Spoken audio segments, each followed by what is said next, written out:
Então, deixa eu ver aqui qual é a pergunta que eu Não, não. tudo bem.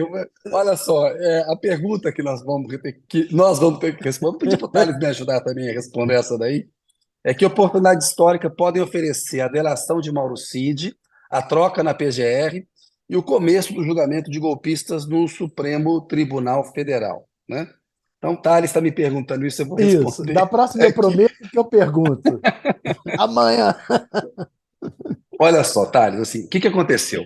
A gente teve aqui, e nós vamos falar disso adiante com a Thalita, que está lá no Chile, uma transição da ditadura em que imperou a conciliação, né? A lei da anistia em 79, ela perdoou os crimes conexos dos militares, por extensão, ou seja, os torturadores não puderam ser responsabilizados. Muitos anos depois, o Supremo decidiu que era isso mesmo, que não dava para punir torturador e militar que tinha cometido crime durante a ditadura, porque a lei da anistia valia para os dois lados, né? Isso foi para lá, 1985 vem a redemocratização, o Tancredo, nós estamos aí há 38 anos na democracia. O Ministério Público já tentou algumas vezes, como algumas ações de cunho cível, dizendo que alguns desaparecidos continuam em sequestro permanente, em cativeiro permanente, mas nunca prosperou para valer uma punição a os militares brasileiros que golpearam a democracia em 64. Vem o Bolsonaro, esse pessoal abraça o Bolsonaro, a gente viu que foi essa simbiose das Forças Armadas com o bolsonarismo de 2019 a 2022 e o preço que as Forças Armadas estão pagando. E agora a gente tem, né, a oportunidade histórica de punir pela primeira vez na democracia militares que atentaram contra a democracia. Por quê? Tem lá no âmbito do Supremo esse inquérito que apura os atos golpistas de 8 de janeiro. O Supremo Tribunal Federal vai começar a julgar réus denunciados já nessa semana. Acontece que o nosso Procurador-Geral da República, o doutor Augusto Aras, ele não denunciou nenhum militar da ativa ou da reserva que teve envolvido nos atos de 8 de janeiro. E a gente viu vários ali, né?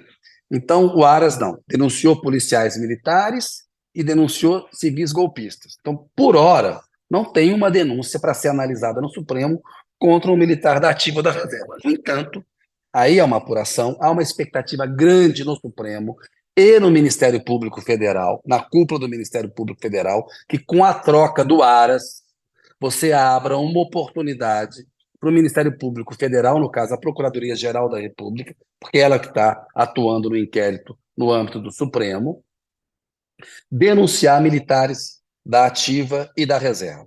Então, tem essa expectativa, e isso deve acontecer simplesmente com a troca. Aí tem as coisas que reforçam essa possibilidade de punição a militares na democracia, porque teve uma lição importante que o Alexandre de Moraes capitaneou, Thales, que foi aquela de que militar que cometeu crime comum tem que ser julgado na justiça comum no Supremo, não é justiça militar. Crime militar é uma coisa, examinado pelo STM. Crime político, crime contra a democracia é outra coisa, não é crime militar.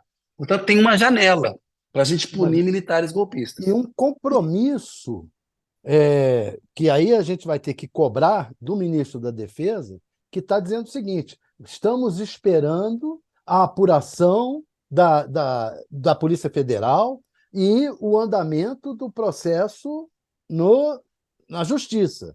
Depois disso, nós Isso, vamos também punir. Então, isso aí. isso é um compromisso que vai ter que É ser um cumprido, né? que é do José Múcio, que é um conciliador, que fica ali, mas falou. A declaração está dada, como bem lembrou o Thales. E aí, para reforçar essa oportunidade histórica, Thales, a gente tem o quê? Tem uma delação do Mauro Cid, que é um tenente-coronel da ativa, que homologou agora uma delação, o Alexandre de Moraes aceitou, ele vai abrir o bico. E aí, ele pode trazer muita coisa sobre o roteiro do golpe, sobre militares que participaram do governo Bolsonaro, da ativa e da reserva, que tiveram envolvidos com a tentativa de golpe de Estado em 8 de janeiro. Porque toda a linha de investigação da Polícia Federal e tudo que o inquérito está mostrando para a gente é o seguinte: 8 de janeiro não foi um golpe, uma tentativa de golpe surpresa, como escreveu o Celso Rocha de Barros. Não viraram para o Bolsonaro e falaram que Bolsonaro, surpresa, tem um golpe de Estado aqui para você. Isso foi construído.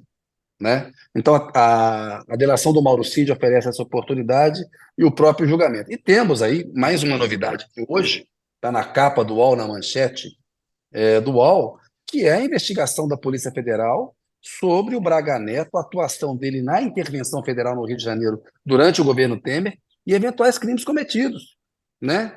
Em licitação, corrupção passiva, ativa, relação com pessoas envolvidas em casos de corrupção. A gente viu o que o pessoal tentou fazer no Ministério da Saúde durante a pandemia, que se montou ali a tentativa de comprar vacina meio fajuta, né? E tal. Então, tem todo um ingrediente que pode oferecer uma oportunidade para a gente punir pela primeira vez militares golpistas, porque isso muda a forma como eles vão se comportar em relação ao seu papel constitucional, Thales.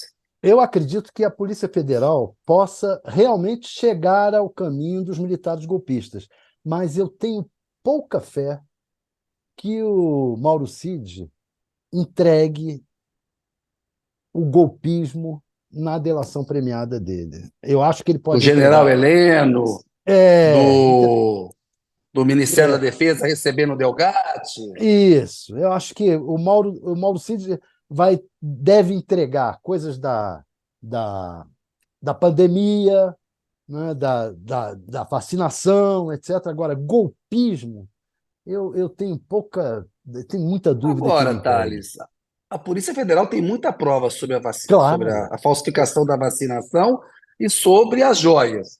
Fazer uma delação com o Mauro Cid para ele entregar o que ele já tem em mãos faz muito sentido, né? Temos que ver, eu concordo com você, porque a gente peca, o Lula peca, a meu ver, já falei isso aqui no UOL algumas vezes, por essa tentativa sempre de conciliar com as Forças Armadas. Nunca estiveram tão fracas desde 1985, quando a gente saiu da ditadura. Né? Tem essa teoria na imprensa, separar o joio do trigo com a delação do Mauro Cid. Ora, essa cúpula das Forças Armadas assistiu dois meses de resultado anunciado da eleição. Dia 30 de outubro acabou a eleição. Tinha um resultado claro. Teve acampamento golpista 2 meses e tantos 10 dias, e né? nunca Então, antes, desde a ditadura, elas fizeram tanta, desculpa a expressão, tanta merda, né? é Desde a isso aí, né? ditadura. Nunca antes, desde a ditadura, foi o momento que fizeram, nesse governo Bolsonaro, muita besteira, né? Impressionante. Então, Abraçaram o pior presidente da nossa história. Resolveram abraçar o Bolsonaro, deu no que deu, né? Enfim, é isso, Dali. Deixa eu ver aqui como é que estão as interações. Ó, antes de falar de interações, enquete. Quem respondeu melhor no bloco um? Tá o Thales aí. STF tende a nem avaliar agravo da NPR, que não integra acordo da Odebrecht. Resposta do público. Toffoli precisa ficar de bem com Lula. Ó, a resposta do público é boa aí. boa. Vamos ver. Votem e tal. Deixa eu ver aqui, não tem muito mais interação. Realmente, a ausência do Toledo aqui nesse programa. O pessoal não está mandando comentário, viu, Thales? Estão embaixo aqui com a galera. Então, eu vou partir aqui, ó, enquanto a gente se prepara, eles vão entrar em contato lá com a Thalita. Acho que a gente podia falar um pouquinho, ainda dessa coisa do Braga Neto, que ele não é uma figura, Thales, assim, lateral, né? Além de interventor lá na Segurança Pública do Rio de Janeiro, ele foi ministro da Defesa, depois ele foi chefe da Casa Civil durante a pandemia e foi candidato a vice do Bolsonaro e estava cotado agora para ser candidato a prefeito da cidade maravilhosa lá, da sua cidade lá, do Rio de Janeiro. E vem agora uma investigação em que o TCU aponta irregularidades em vários contratos e Olá. contatos do Braga Neto com investigados. Ó, a Thalita está entrando aí, está vazando um áudio dela aqui, ó, tá com a gente aqui, está quase pronta, aí o pessoal está preparando ela para a gente ir para o bloco 3. E ele Então, mas coordenou a pandemia. Isso. Ele foi o grande coordenador, mais até do que o Pazuello. E, estranhamente, a CPI da pandemia, não, da Covid, não pegou ele, não bateu nele, fugiu de chegar a ele. Então, nessa oportunidade de se avaliar a questão dos militares, o Braga Neto é uma figura central. E a gente sempre sofre com isso, né? Na pandemia, todo um cuidado para tratar o Braga Neto. Na CPI dos atos golpistas agora.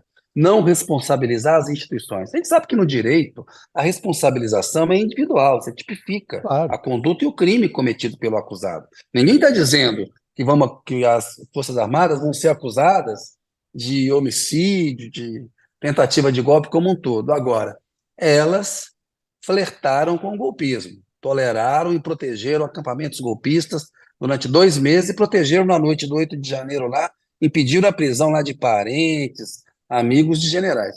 Nós vamos tratar disso com a Thalita daqui a pouco, que está se aquecendo para entrar aí. Ó, a Fabiana Carvalho está dizendo: perfeito, meninos, foi mesmo um governo desastroso. Heloísa Bernardo, os militares têm que se recolher nos quartéis. Que é a grande discussão, né, Thales? É a questão do papel constitucional que eles têm que ter, não de tutores da vida civil, né? Mas desde a proclamação da República, desde antes, desde a proclamação da República, o fator militar sempre procurou tutelar a vida civil e a gente tem que virar essa página aí. Pessoal, queria ver se a Thalita está pronta para entrar com a gente aí, se vocês podem já colocar